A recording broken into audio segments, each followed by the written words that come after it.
Hi, welcome to English Hamster. Are you learning English? Great.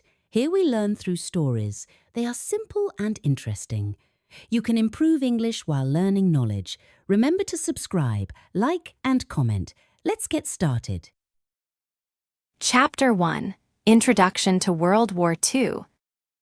World War II was one of the biggest and most deadly wars the world has ever seen.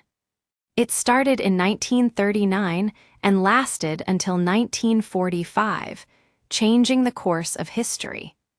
This war involved many countries from all over the world, and it caused immense suffering and destruction. The war left its mark on many nations and affected people's lives in ways that are still felt today. But how did this massive conflict start? And why did so many countries get involved? The main reason for the war was the anger and problems left over from the end of World War I. After World War I, the Treaty of Versailles was signed in 1919. The treaty ended the war, but it also created many problems. The treaty blamed Germany for the war and made the country pay a huge amount of money to other countries. Germany also had to give up some of its land, which made many Germans feel angry and humiliated. This anger grew over time and became a driving force for the next conflict. Many people in Germany felt that the Treaty of Versailles was unfair and wanted to change things. In the 1930s, a man named Adolf Hitler came to power in Germany. Hitler became the leader of the Nazi Party and promised to make Germany strong again.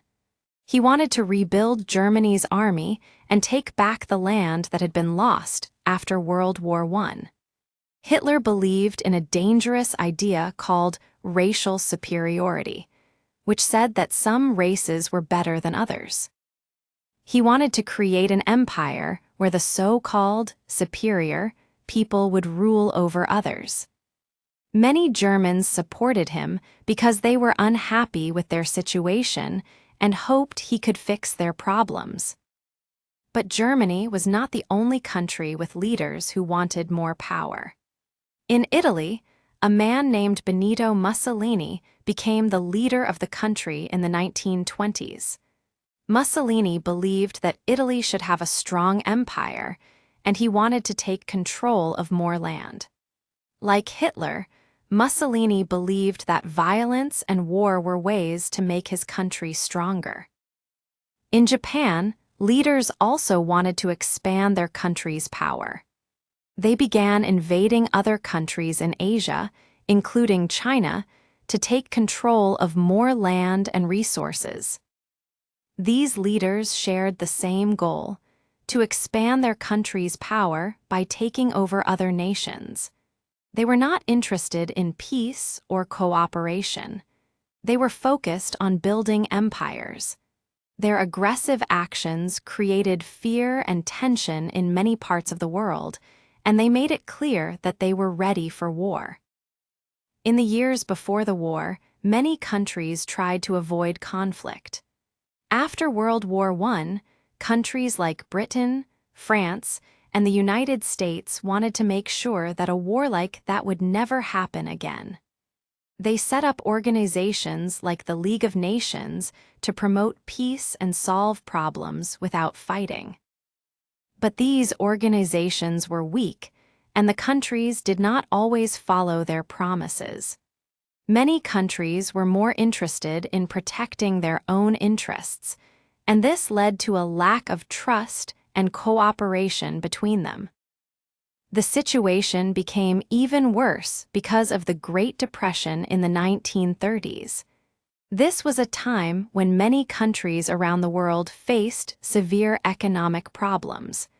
Millions of people lost their jobs, and poverty spread everywhere. People were unhappy with their governments, and many looked for strong leaders who promised to solve their problems. Dictators like Hitler and Mussolini took advantage of these problems and gained support from the people. They promised to make their countries strong again and many people believed them. However, their promises often meant that they would use force and violence to get what they wanted. In 1939, the situation finally reached its breaking point. Germany, led by Hitler, invaded Poland. This was the event that started World War II. When Germany attacked Poland, Britain and France declared war on Germany. They had promised to protect Poland, and they kept their word. At the same time, many other countries started getting involved, and the war quickly spread across Europe and the world. The war was not only about fighting on the ground. It was a war that involved air battles, naval fights, and even attacks on civilians. Countries like Germany and Italy wanted to expand their control over as much land as possible. They invaded and occupied many countries, including France, Belgium, and the Netherlands. In the Pacific, Japan was also fighting to control more land. The United States, which had tried to stay out of the war, was pulled into the conflict after Japan attacked the American naval base at Pearl Harbor in December 1941. This attack made the U.S. declare war on Japan, and soon after, Germany declared war on the United States as well. As the war went on, many nations became involved, either fighting for the Axis powers like Germany, Italy, and Japan, or for the Allies like Britain, France, the Soviet Union, and the United States. The war grew bigger and bigger, and many lives were lost in the fighting. In the next chapter, we will look more closely at how Hitler came to power and how his actions helped to start the war in Europe. World War II was caused by many different factors. The anger over the unfair Treaty of Versailles, the rise of dictators who wanted to control more land, and the failure of peace agreements all played a role in leading to the war. The global economic problems of the 1930s made things worse, giving dictators the opportunity to gain power. Finally, the invasion of Poland by Germany in 1939 set off the war, as countries like Britain and France were forced to take action. The conflict that followed would change the world forever. Chapter 2: The Rise of Hitler and Nazi Germany. Adolf Hitler's rise to power was one of the most significant events in the lead-up to World War II. His story begins in the early 1920s, when Germany was facing many serious problems. After World War I, Germany was in a bad situation. The country had lost the war, and the Treaty of Versailles had left it with huge debts. The German people were unhappy, and many were angry about how the war had ended. There was also a major economic crisis. Unemployment was high, inflation was out of control, and people were struggling to survive. During this difficult time, a man named Adolf Hitler began to gain attention. Hitler was born in Austria in 1889, but he moved to Germany as a young man. He served in the German army during World War I and was deeply affected by the defeat of his country. After the war, he joined a small political group called the German Workers' Party, which later became the Nazi Party. Hitler was a powerful speaker, and his ability to speak directly to people's fears and hopes helped him gain support. In the early 1920s, the Nazi Party was small and not very well known. But Hitler quickly became the leader of the party. He believed that Germany had been unfairly treated after World War I and that the country needed to regain its power and pride. He also believed that Germans were superior to other people, especially Jews. He spoke about the need for Germany to expand and take back the land it had lost in the war. His ideas were radical and dangerous, but many Germans were willing to listen. They were desperate for change. In 1923, Hitler and the Nazi Party tried to take control of the government in a failed attempt known as the Beer Hall Putsch. Hitler was arrested and sent to prison for a short time. While in prison, he wrote a book called Mein Kampf, My Struggle, in which he laid out his beliefs about race, Germany's future, and his hatred for Jews. The book was filled with dangerous ideas that would later shape his policies when he came to power. Although Hitler failed in his attempt to seize power, his time in prison gave him the opportunity to think about his next steps. When he was released, he decided to take a different approach. Instead of using violence to take control, he would use the legal political system to gain power. The Great Depression of the 1930s helped Hitler's cause. The economic problems in Germany were getting worse, and many people were losing their jobs and homes. As the Depression spread, more and more Germans began to listen to Hitler and the Nazis. They promised to fix the economy and restore Germany to its former greatness. In the early 1930s, the Nazi Party became more popular. Hitler and his followers used powerful propaganda to spread their ideas. They promised jobs, security, and a return to national pride. They also blamed the country's problems on Jews, communists, and other groups. Many people in Germany were tired of the economic struggles and the weak government. They saw Hitler as someone who could solve their problems. In the 1932 elections, the Nazi Party became the largest party in the German parliament, the Reichstag. Even though Hitler's party did not have an absolute majority, he was able to use political tricks to become the Chancellor of Germany in January 1933. Once in power, Hitler quickly moved to strengthen his position. He used the power of the state to silence his enemies and make sure the Nazi Party was the only political force in the country. In February 1933, there was a fire in the Reichstag building, and Hitler used this event to blame communists for the attack. He convinced President Paul von Hindenburg to pass an emergency decree, which gave Hitler the power to arrest political opponents and limit personal freedoms. With this new power, Hitler began to take control of every part of German life. He banned other political parties, and the Nazi Party became the only legal party in Germany. He also used propaganda to create a strong sense of nationalism. The media, education, and even art were all controlled to spread the ideas of the Nazi Party. Hitler wanted every German to think and act in a way that supported his vision for the country. One of Hitler's most important goals was to rebuild Germany's military. Under the terms of the Treaty of Versailles, Germany was not allowed to have a large army. But Hitler ignored this treaty and began to rearm the country. He also took steps to control more land. In 1936, he sent German troops into the Rhineland, a region that was supposed to be demilitarized. No one stopped him, and this gave him the confidence to push forward with his plans. In 1938, Hitler made another bold move.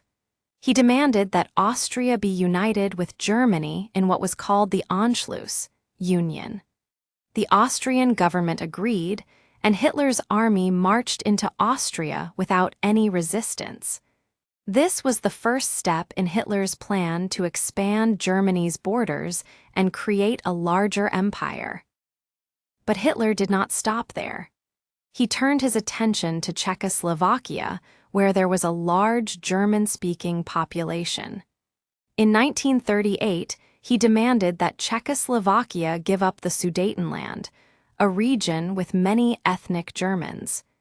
In a meeting with Britain, France, and Italy, Hitler promised that this would be his last territorial demand. The leaders of these countries, hoping to avoid war, agreed to give Hitler what he wanted. This was called the Munich Agreement. But even though he had gained more land, Hitler was not satisfied. He continued to demand more and more from other countries. By the end of the 1930s, Hitler had already achieved much of his goal of rebuilding Germany. He had rearmed the country, expanded its territory, and crushed any opposition. But his aggressive actions were creating tension with other countries, especially Britain and France.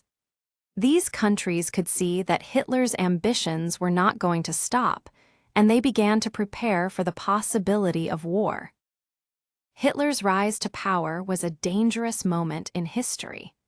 His ideas of racial superiority, his desire to expand Germany, and his hatred of Jews would lead to the deaths of millions of people. The world had begun to see the early signs of the terrible war that would soon engulf Europe and beyond. In the next chapter, we will look at how Hitler's actions led to the outbreak of war and the invasion of Poland in 1939. Chapter 3: The Outbreak of War. The year 1939 marked a turning point in world history. It was the year when the growing tensions in Europe finally boiled over, and the world was thrown into a massive conflict. The events that led to the start of World War II were set into motion by one powerful man, Adolf Hitler, and his plans for expansion. But the outbreak of war was not just about one country or one leader. It was the result of years of rising anger, broken promises, and failed peace efforts. By the late 1930s, Hitler had already taken bold actions. He had rearmed Germany, taken control of Austria, and demanded land from Czechoslovakia. These actions worried many countries in Europe, especially Britain and France. They could see that Hitler was not going to stop. He wanted more land, more power, and he was willing to fight for it. But even though they were worried, Britain and France were not ready for war. They hoped that Hitler would be satisfied with what he already had. They thought that by giving him some land, they could avoid a full-scale conflict. This idea was called appeasement. In September 1938, the leaders of Britain, France, Germany, and Italy met in Munich, Germany, to discuss the situation in Czechoslovakia. Hitler had demanded that Czechoslovakia give up the Sudetenland, a region where many Germans lived. The leaders of Britain and France, in particular, wanted to avoid war, so they agreed to Hitler's demands. They believed that by giving him this land, they would prevent a larger conflict. This was a huge mistake. Hitler's promises were not honest. He had no intention of stopping after the Sudetenland. The Munich Agreement, as it was called, is often seen as a failed attempt to keep the peace. It only encouraged Hitler to be even more aggressive. He saw that Britain and France were not willing to stand up to him, and this gave him the confidence to continue with his plans. Less than 6 months after the Munich Agreement, Hitler made his next move. On September 1, 1939, Germany invaded Poland. This was the moment that started World War II. The invasion came as a complete shock to the world. Hitler had signed a non-aggression pact with the Soviet Union just days before, which meant that he could invade Poland without worrying about fighting a war on 2 fronts. This pact, called the Molotov-Ribbentrop Pact, allowed Germany to attack Poland without interference from the Soviet Union, which was controlled by Joseph Stalin. The attack on Poland was brutal. German troops quickly crossed the border, using a new military strategy called blitzkrieg, a fast and powerful attack that used airplanes, tanks, and soldiers to overwhelm the enemy. The Polish army, although brave, was no match for the speed and power of the German attack. Within days, German forces had captured much of Poland. Britain and France had already promised to defend Poland if it was attacked. So, when Germany invaded, they had no choice but to keep their word. On September 3, 1939, just 2 days after the invasion, Britain and France declared war on Germany. This was the official start of World War II. But the war did not end with just the declaration of war by Britain and France. The fighting quickly spread to other countries.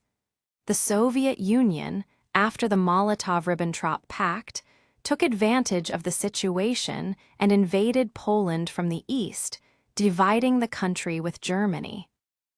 Poland was destroyed, and its people suffered terribly. The Nazis and the Soviets divided the land, and millions of Polish people were either killed or sent to labor camps. The next few months saw more and more countries being drawn into the war. Hitler quickly turned his attention to other parts of Europe. He invaded Denmark and Norway in April 1940. He then set his sights on France. The German army moved quickly, invading Belgium, the Netherlands, and France. By June 1940, France had fallen to Germany. The speed and effectiveness of the German attacks shocked the world. As France collapsed, Britain stood alone against Germany. Prime Minister Winston Churchill, who had just taken office in May 1940, vowed to fight on. "We shall never surrender," he famously said, and Britain did not give up. Although Germany controlled much of Europe, Britain remained free and continued to fight. The Battle of Britain began in the summer of 1940, as German planes tried to destroy British cities and the Royal Air Force. But the British managed to hold their ground, and Hitler's plans to invade Britain were delayed. Meanwhile, the war was also spreading outside of Europe. In Asia, Japan, which had been expanding its empire for years, attacked China in the 1930s. Japan wanted to control more land and resources in Asia, and it was willing to fight to get what it wanted. Japan's actions in China had already caused suffering, but things escalated when they attacked the United States naval base at Pearl Harbor in Hawaii on December 7, 1941. This surprise attack led the United States to declare war on Japan. A few days later, Germany and Italy declared war on the United States, bringing America fully into the global conflict. As the war spread, it affected millions of people across the world. It wasn't just soldiers who fought in the war. Civilians, including children and the elderly, were also caught up in the violence. Cities were bombed, homes were destroyed, and people lived in fear. Many countries, especially those under Nazi occupation, suffered greatly. The invasion of Poland in 1939 was not just the start of a war. It was the beginning of a long and bloody conflict that would change the world forever. In the coming chapters, we will look at how the war continued to grow, and how countries like the United States and the Soviet Union became key players in the fight against the Axis powers. But for now, the world had entered a new and dangerous chapter, and it was clear that peace would not return for a long time. Chapter 4: The War in Europe. The first years of World War II were marked by fast and intense battles across Europe. When Germany invaded Poland in 1939, it set off a chain of events that quickly spread to other countries. The conflict was no longer just a regional issue, it had become a global war. While many countries in Europe struggled to keep up with the fast-moving German army, the Allies, Britain and France were doing their best to respond. But at first, things did not go well for them. After the fall of Poland, Germany's army continued to advance.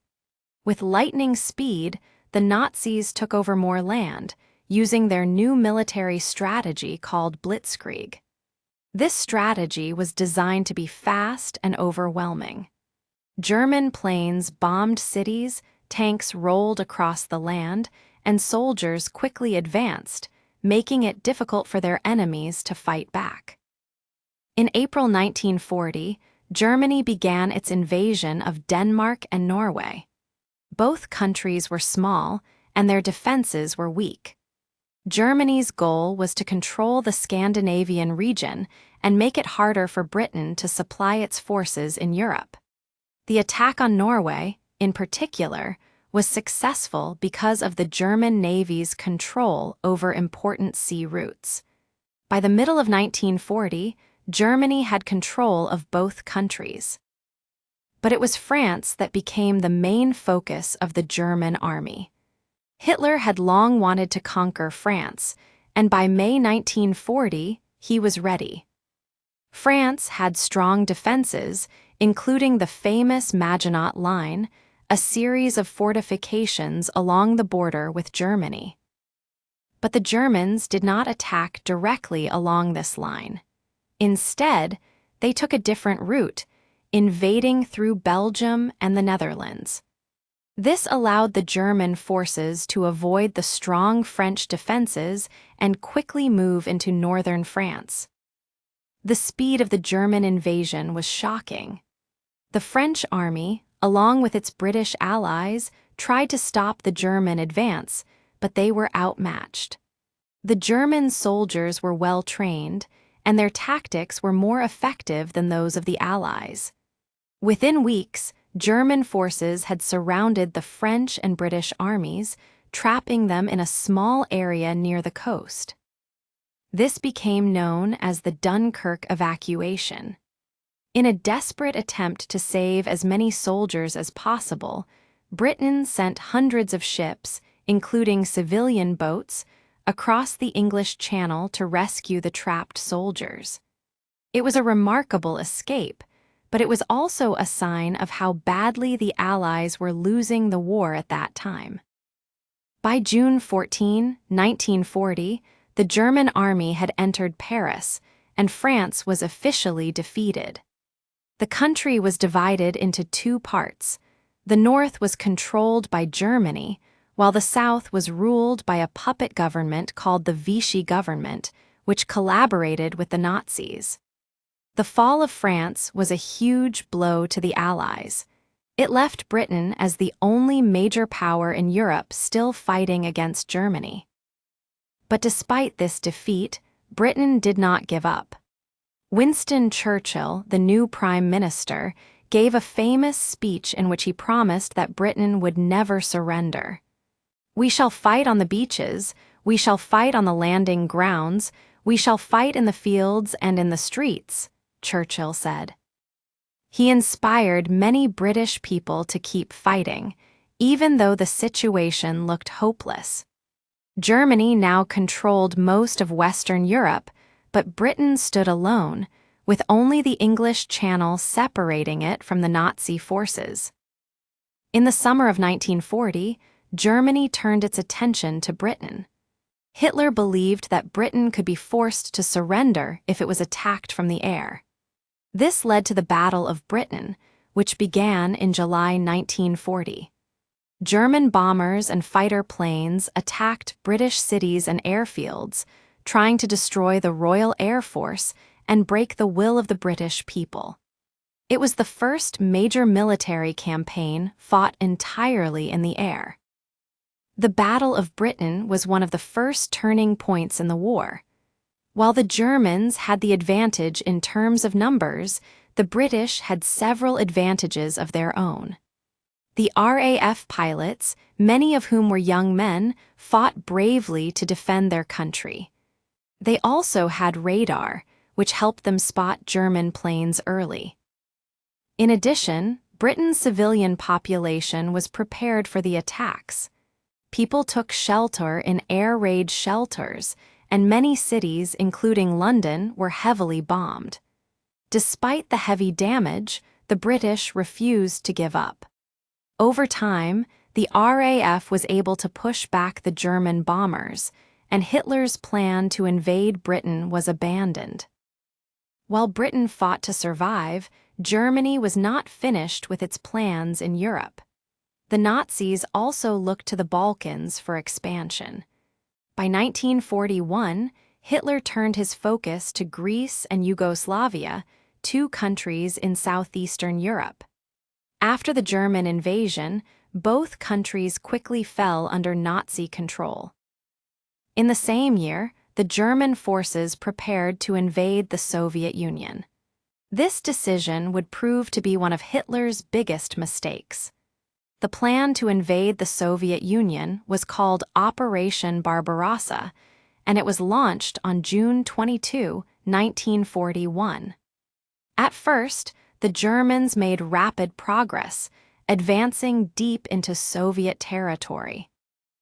But the Soviet Union, led by Joseph Stalin, refused to surrender. The harsh winter, along with the fierce resistance of the Soviet people, slowed the German advance.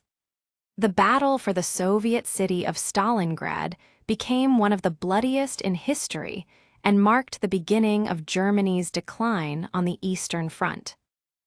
In Africa, the war was also heating up. In 1940 and 1941, German forces, led by General Erwin Rommel, fought British forces in North Africa. The struggle for control of the Suez Canal, a key supply route, was vital for both sides.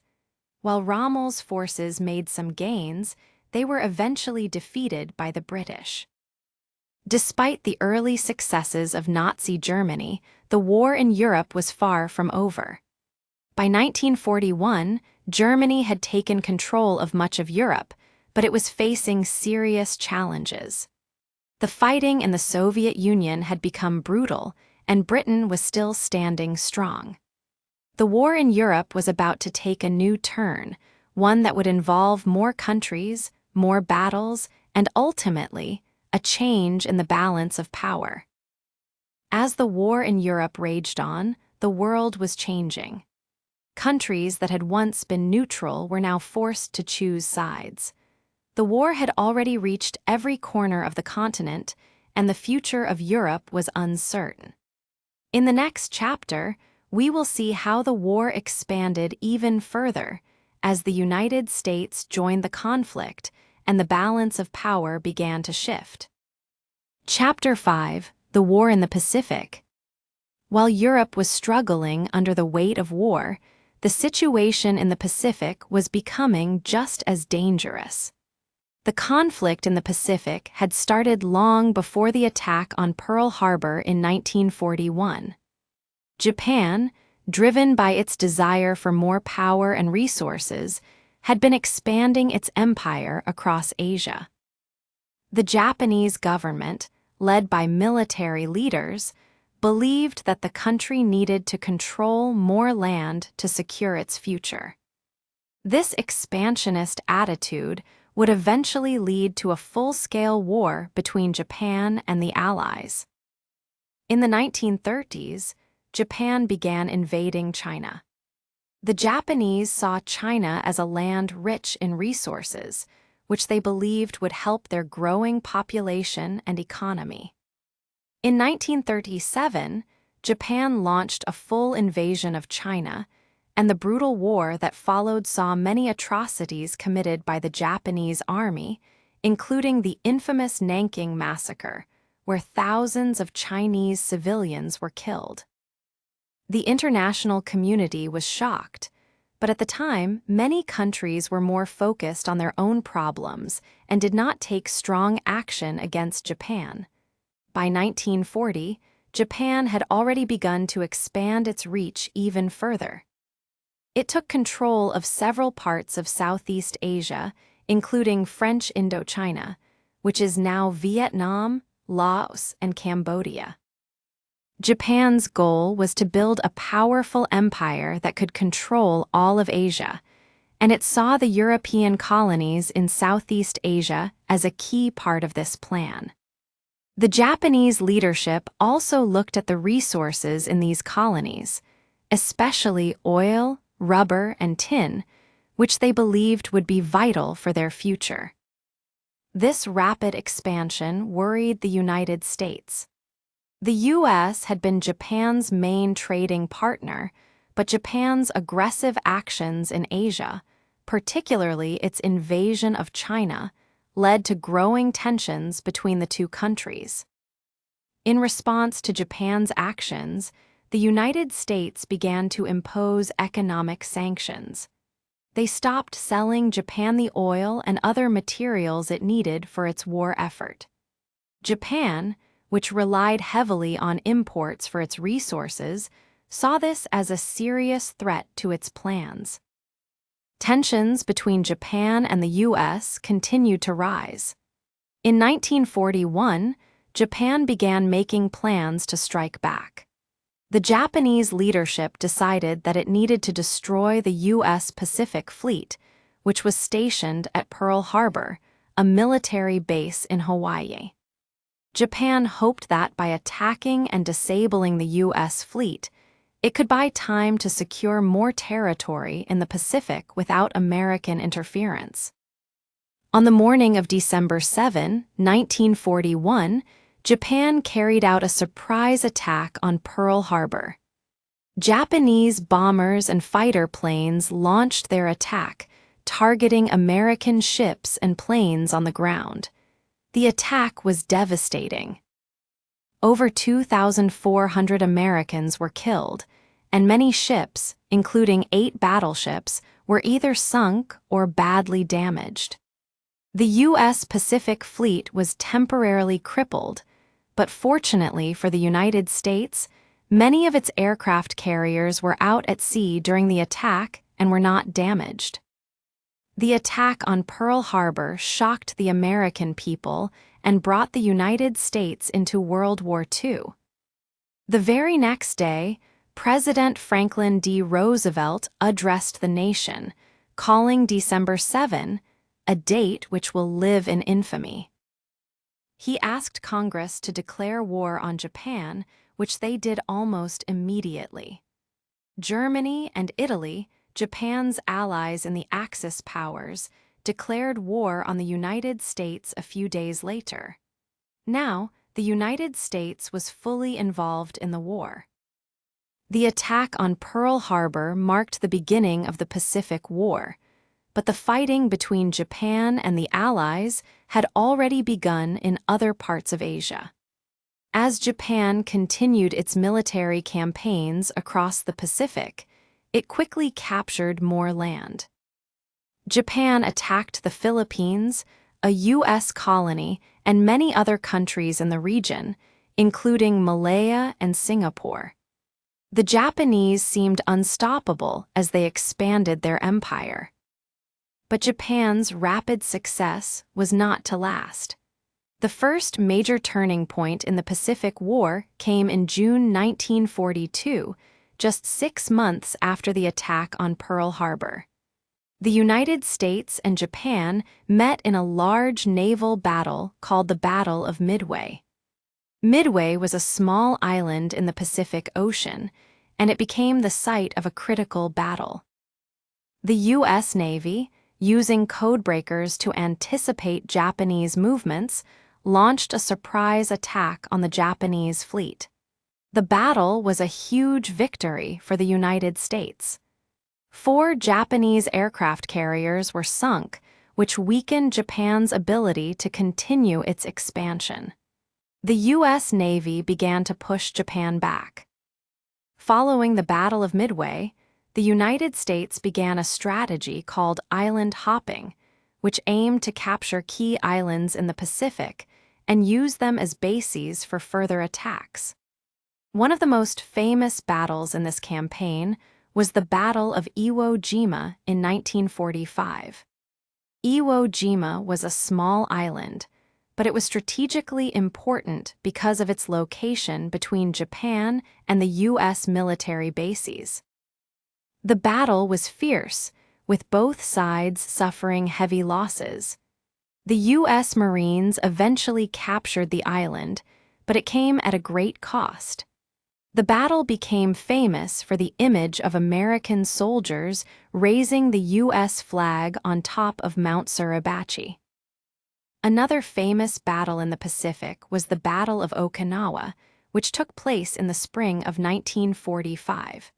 Okinawa was an even larger island than Iwo Jima, and its capture was crucial for the Allies. The battle was brutal, with intense fighting both on land and at sea. Thousands of soldiers and civilians were killed, and the Japanese showed no signs of surrendering. The battle demonstrated just how difficult it would be to invade Japan itself. As the United States captured more islands, the Japanese began to realize that they were losing the war.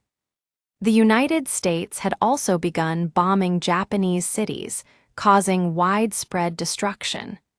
By 1945, Japan was facing defeat, but it refused to surrender. This would lead to one of the most controversial decisions of the war, the use of atomic bombs. In August 1945, after months of heavy bombing, the United States dropped 2 atomic bombs on Japan. The first bomb was dropped on the city of Hiroshima on August 6, and the second bomb was dropped on Nagasaki on August 9. The destruction was massive, and thousands of people were killed instantly. After these bombings, Japan finally surrendered on August 15, 1945, bringing an end to the war in the Pacific. The war in the Pacific was a brutal and costly conflict. It caused the loss of millions of lives, both military and civilian, and it left much of Asia in ruins. But it also marked the beginning of a new era, as the United States and the Soviet Union emerged as the world's 2 superpowers. In the next chapter, we will look at how the war in Europe continued to unfold, and how the Allies began to turn the tide against Germany. Chapter 6: The Turning Point. By the middle of 1942, the war had already stretched across much of the world. The Axis powers, led by Germany, Italy, and Japan, seemed to be gaining strength, while the Allies, especially Britain, the Soviet Union, and the United States, were struggling to keep up. It seemed like the Axis could win, but by the end of 1943, everything had started to change. The year 1942 marked a series of battles and events that would turn the tide in favor of the Allies. It was a time when things began to look different, and victory no longer seemed impossible. One of the first signs that the Axis powers were losing their strength came from the Battle of Stalingrad, which began in August 1942. The Soviet Union had been under pressure from the German army for months, and Hitler believed that taking Stalingrad would be a key step in defeating the Soviets. Stalingrad was an important city in southern Russia, and it was named after Soviet leader Joseph Stalin. Hitler wanted to capture the city, not only for its location, but also to break the spirit of the Soviet people. At first, the Germans were successful in their attack. They quickly took much of the city, and the Soviet army was pushed back. But the Soviet soldiers and citizens did not give up. They fought fiercely, and soon, winter arrived, which made the situation much harder for the German troops. The Germans had not prepared for the cold Russian winter, and the Soviet army used this to their advantage. They surrounded the German forces in Stalingrad, trapping them inside the city. After months of fighting, the German soldiers were forced to surrender in February 1943. The loss of Stalingrad was a huge blow to Germany, and marked the beginning of their retreat from the Soviet Union. It was one of the most important turning points in the war, as it showed that Germany could be beaten. While the fighting in Europe was becoming more difficult for Germany, things were also changing in the Pacific. In the early months of 1942, Japan had been winning battle after battle, expanding its empire across the Pacific and Southeast Asia.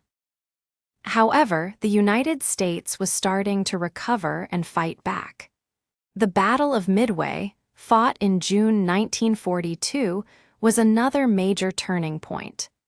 The battle took place on a small island called Midway, located in the Pacific Ocean, and it was between the U.S. Navy and the Japanese Navy.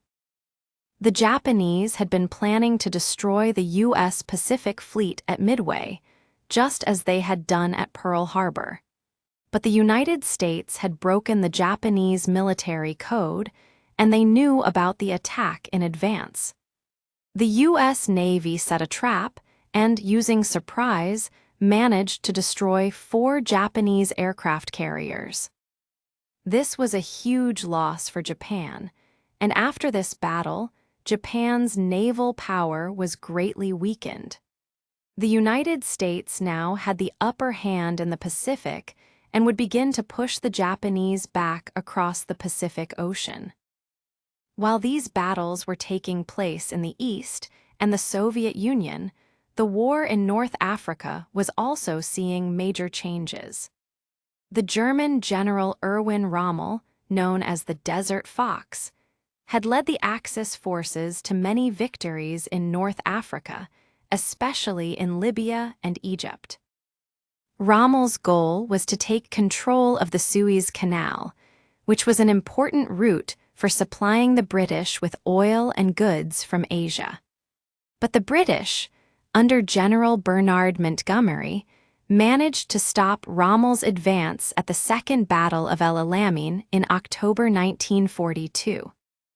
This victory was very important because it stopped the Axis from advancing further into Egypt and towards the Suez Canal. It also marked the beginning of a British counteroffensive that would push the Axis forces out of North Africa. By May 1943, the Allies had forced the Axis to surrender in Tunisia, and the North African campaign was over. The Allies now had control of the region and were ready to launch an attack on Europe from the south. The year 1942 also saw the United States and Britain agree to open a second front in Europe. For years, the Soviet Union had been asking its allies to invade Western Europe to relieve pressure on the Soviet Army, which was fighting the Germans on the Eastern Front. In July 1943, the Allies launched the invasion of Sicily, marking the beginning of the long-awaited Second Front. The invasion was successful, and by the end of the year, the Allies had taken control of Italy. Mussolini, the leader of Italy, was removed from power, and Italy eventually switched sides to fight with the Allies. However, the war in Italy would continue for some time, as the German forces remained there. By the end of 1943, the Axis powers were clearly losing ground. The Soviet Union was pushing Germany back on the Eastern Front. The United States had stopped Japan's expansion in the Pacific, and the Allies had made important progress in North Africa and Italy. These victories gave the Allied forces a new sense of hope and determination. The tide of the war had turned, and the Axis powers were now on the defensive. For the first time, it seemed possible that the Allies might actually win the war. The road ahead was still long, and many more battles would be fought. But the turning points of 1942 and 1943 had shown that the Axis powers could be beaten. In the next chapters, we will see how the Allies continued to push forward, leading to the eventual defeat of Germany and Japan. The road to victory would be hard, but the Allies were now in a strong position to win the war. Chapter 7: The Allied Push Toward Victory. By the middle of 1944, the Allied forces had made great progress in both Europe and the Pacific. The earlier victories at places like Stalingrad, Midway, and El Alamein had set the stage for a full-scale offensive against the Axis powers. The Allies were no longer on the defensive. Now they were pushing forward on every front. Germany and Japan, once thought to be unbeatable, were starting to show signs of weakness. The road to victory, however, was still long, and many challenges lay ahead. In Europe, the situation had changed dramatically since the early days of the war. The Allies had gained a foothold in Italy and were slowly pushing north, while the Soviet Union continued to fight back hard against the Germans on the Eastern Front. But it was in Western Europe where the decisive action would soon take place. The Soviet Union was doing much of the heavy fighting in the East, but Britain and the United States knew that a second front in the West was needed to fully defeat Nazi Germany. The key to this new front came on June 6, 1944, when the Allies launched Operation Overlord, better known as D-Day. The plan was to invade German-occupied France and push the Germans out. It was the largest amphibious invasion in history, involving thousands of ships, planes, and soldiers. Early in the morning, British, American, Canadian, and other Allied forces landed on 5 beaches in Normandy, a region in northern France. The fighting was intense, and the beaches were heavily defended by German forces. But despite the fierce resistance, the Allies managed to gain a foothold. The success of D-Day marked the beginning of the liberation of Western Europe. After securing the beaches, the Allies quickly moved inland, fighting battles in towns and villages as they made their way toward Paris. The German forces, stretched thin and fighting on multiple fronts, were unable to stop the Allies' advance. By August 1944, the Allies had liberated Paris, and the German army in France was in full retreat. As the Allies continued to push through France, they also made progress in Italy. The country had been invaded in 1943, and after months of fighting, the Allies slowly moved north, liberating city after city. By June 1944, the Allies had taken Rome, the capital of Italy, but the Germans were still holding strong in the northern part of the country. The Italian campaign would continue for the next year, but the Germans were now on the defensive. Meanwhile, the Soviet Union had been making incredible progress in the east. After the victory at Stalingrad, Soviet forces had pushed the Germans back across vast areas of Eastern Europe. By 1944, the Soviets were closing in on Germany itself. In the summer of 1944, Soviet troops had reached the border of Poland and began to liberate the countries that had been occupied by the Nazis. It was clear that the Germans were losing the war on both the eastern and western fronts, and they were running out of resources and soldiers. The German leadership, however, was not ready to give up.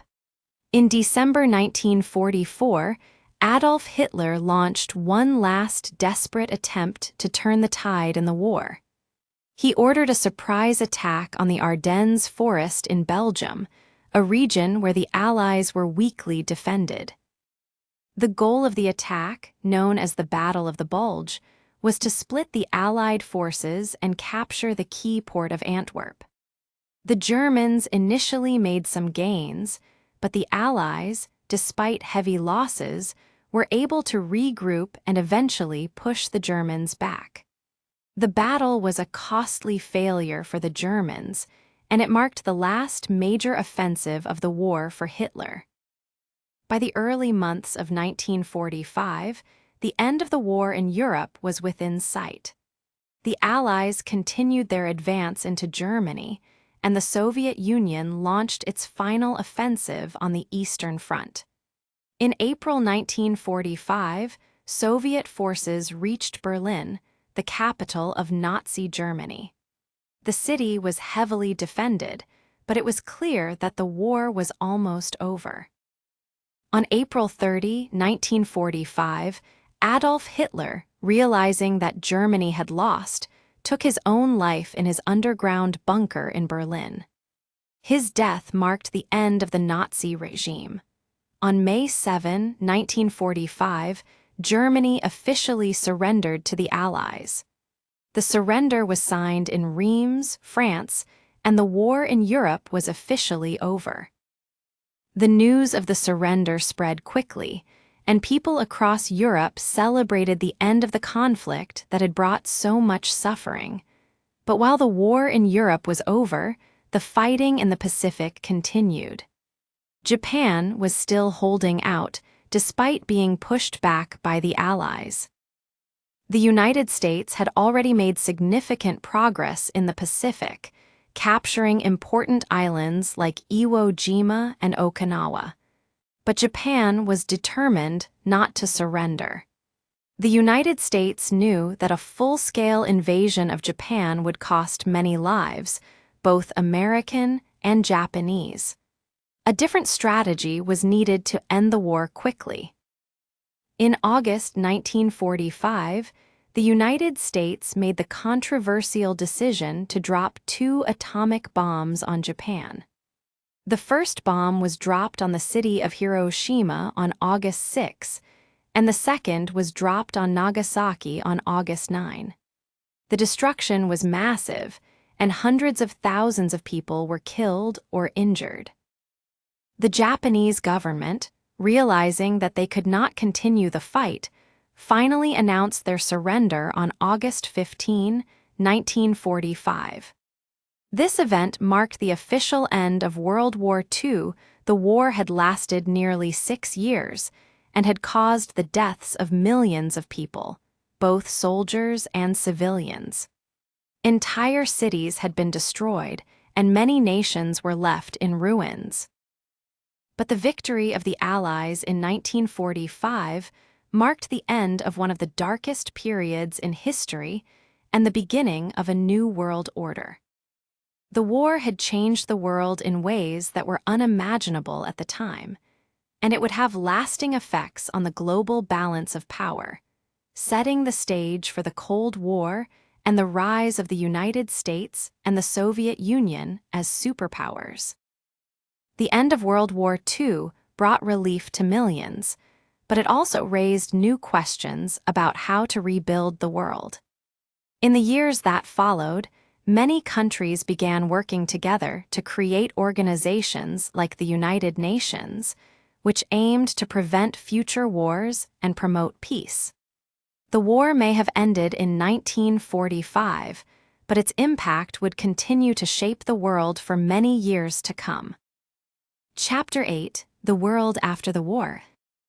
The end of World War II in 1945 brought great relief to many people around the world. After 6 long years of fighting, the war was over, and the Axis powers had been defeated. The devastation, however, was far from over. The war had caused enormous suffering, and entire cities had been destroyed. The loss of life was unimaginable, with millions of soldiers and civilians killed. The effects of the war would be felt for many years, and the world would have to rebuild itself from the ashes of war. In Europe, the damage was particularly severe.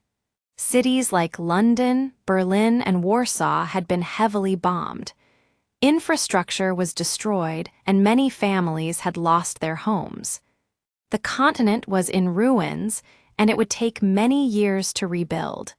Germany, the country that had started the war, was divided into two parts. The western part of Germany, which was controlled by the United States, Britain, and France, would eventually become a democratic country. The eastern part, controlled by the Soviet Union, would become a communist state. This division of Germany would later become a major point of tension during the Cold War. One of the biggest challenges in the post-war world was dealing with the millions of people who had been displaced by the war. Many people had lost their homes and were now living in refugee camps. In addition to this, there were many people who had been sent to concentration camps by the Nazis. The survivors of these camps were often in poor health, and many had lost their families. The world had to find a way to help these people and provide them with food, shelter, and medical care. In Asia, the effects of the war were also devastating. Japan had been severely damaged by the fighting, especially after the atomic bombs were dropped on Hiroshima and Nagasaki. The country was in ruins, and millions of Japanese civilians had died. The Japanese government surrendered in August 1945, and the country was occupied by the United States. Japan, like Germany, had to rebuild its economy and its society.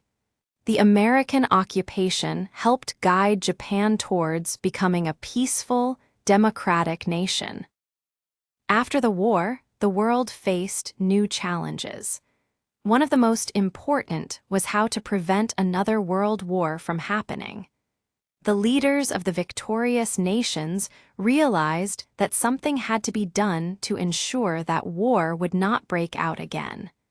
This led to the creation of the United Nations in 1945. The United Nations was designed to be an international organization that could help resolve conflicts peacefully and promote cooperation between countries. The UN was meant to prevent future wars by bringing nations together to discuss their problems and find solutions without using force. The creation of the United Nations was one of the most important steps in the post-war world. For the first time, countries had a place where they could come together to talk about issues of global concern. The UN's main goals were to promote peace, protect human rights, and provide aid to countries in need. The UN was made up of member countries, and each country had a say in how the organization was run. The UN Security Council, which included 5 permanent members, the United States, the Soviet Union, China, France, and the United Kingdom, had the power to make important decisions about international peace and security. The war also changed the balance of power in the world. Before World War II, many countries in Europe were the main powers. But after the war, 2 new superpowers emerged: the United States and the Soviet Union. These 2 countries were very different in many ways. The United States was a democratic country with a capitalist economy, while the Soviet Union was a communist country with a government controlled by the state. The rivalry between these 2 superpowers would shape the world for the next several decades and lead to what is known as the Cold War. The Cold War was not a direct military conflict between the United States and the Soviet Union, but it was a period of intense political and military tension. Both countries tried to spread their influence around the world, and they often supported opposing sides in wars and conflicts. The Cold War also led to the development of nuclear weapons, as both the United States and the Soviet Union raced to build more powerful bombs. This period of tension lasted for many years and was a defining feature of global politics after the war. The war had also brought about important changes in many countries. In Europe, the Nazi regime had been defeated, and countries like France, Italy, and the United Kingdom were working to rebuild their economies. The war had shown that extreme ideologies, like fascism and Nazism, were dangerous and could lead to disaster. As a result, many countries in Europe began to embrace more democratic systems and work together to create a more peaceful future. In addition, the war had led to important changes in the way women were treated. During the war, many women had taken on roles that were traditionally held by men, such as working in factories and serving in the military. After the war, women in many countries fought for greater rights, and their roles in society began to change. In some countries, women gained the right to vote, and more women entered the workforce. The war had shown that women were just as capable as men in many areas, and this led to greater opportunities for women in the post-war world. The war had also caused a major shift in how countries viewed their responsibilities to each other. The horrors of the Holocaust, in which millions of Jews and others were killed by the Nazis, had shocked the world. This led to a greater emphasis on human rights, and many countries began to focus on protecting the rights of individuals. The Universal Declaration of Human Rights, adopted by the United Nations in 1948, outlined the basic rights and freedoms that all people should be entitled to, regardless of their race, religion, or nationality. Although the world had been forever changed by the war, the post-war period also brought hope. The creation of the United Nations, the rebuilding of war-torn countries, and the efforts to protect human rights all pointed towards a better future. But the legacy of the war would continue to shape global events for many years to come. The world had learned some hard lessons, but it was also looking forward to a time when peace could truly be achieved. Hey, if you learned something new today, please give this video a like. Write your thoughts in the comments and subscribe to the channel. It only takes a second and it really helps to create more English videos for you. Thank you. See you next time. Bye.